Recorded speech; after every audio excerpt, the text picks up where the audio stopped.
আমার মনে হয় নিত্য প্রয়োজনীয় কাজের মধ্যে একটা মেয়ের সবথেকে বড় চিন্তা হলো আজকে কি রান্না করব। ফ্রিজ ভর্তি তরকারি থাকার পরেও সকালে ঘুম থেকে ওঠার সাথে সাথে আমার মাথাতে তো এই চিন্তাটাই আসে আগে। আর এই তো এদিকে সকালে ঘুম থেকে ওঠার সাথে সাথে আমি কাতলা মাছ বের করে রেখেছিলাম।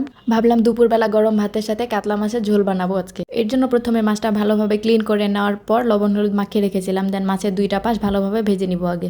তবে যারা মাছ ভেজে রান্না করতে পছন্দ করেন না তারা চাইলে না ভেজেও রান্না করতে পারেন। শুধু পেঁয়াজ মরিচ কষানোর সময় মাছটা 2 মিনিট কষিয়ে নিলেই হয়ে যাবে। যাই হোক, মাছ ভাজা হোক, ততক্ষণ এদিকে মাছের জন্য মশলাটা রেডি করে নিব। প্রথমে দিয়ে দিলাম 1 চামচ মরিচের গুঁড়া, 1 চামচ হলুদের গুঁড়া, 1 চামচ জিরার গুঁড়া, 1 চামচ ধনিয়া গুঁড়া, আরও দিয়ে দিলাম 1/2 চামচ গরম মশলার গুঁড়া। আর সামান্য পরিমাণ পানি দিয়ে মশলাটা একসাথে মিক্স করে নিব।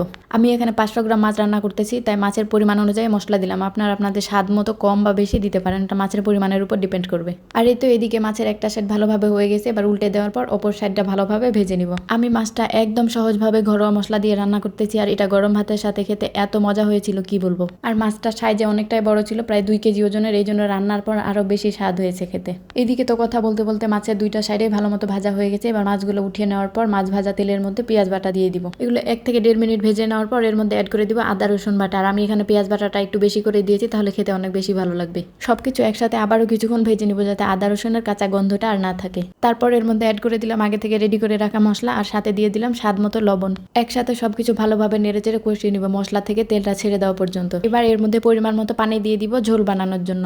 আমি এখানে কুসুম গরম পানি অ্যাড করেছি, তবে কেউ চাইলে ঠান্ডা পানিও অ্যাড করতে পারেন। আর হ্যাঁ, এই রেসিপিটা যে কোনো বড় মাছ দিয়েই বানানো যাবে। আমার কাছে বড় কাতলা মাছ ছিল, তাই আমি কাতলা মাছ দিয়েই বানিয়েছি। এটা বানাইতে একদম সহজ, আর খুব বেশি একটা সময়ও লাগে না, বাট খেতে অনেক বেশি মজা হয়। আমি যতটা পারি আমার নিজের মতো করে রান্না করেছি, বাট আমার প্রতিটা রান্না আমার মায়ের কাছ থেকে শেখা। আমার মায়ের রান্না এত বেশি মজা হয় কি বলবো। তবে আমার মনে হয় সব মায়েদের রান্নায় অনেক বেশি মজার হয়। আপনাদের কার কার বড় মাছের এই রেসিপিটা পছন্দ, আর কে কীভাবে রান্না করেন অবশ্যই কমেন্ট করে জানাবেন। আর আমার আজকের এই রেসিপিটা যদি আপনাদের ভালো লাগে তাহলে লাইক, কমেন্ট আর একটা শেয়ার করে দিবেন। ধন্যবাদ পুরো ভিডিওটা দেখার জন্য।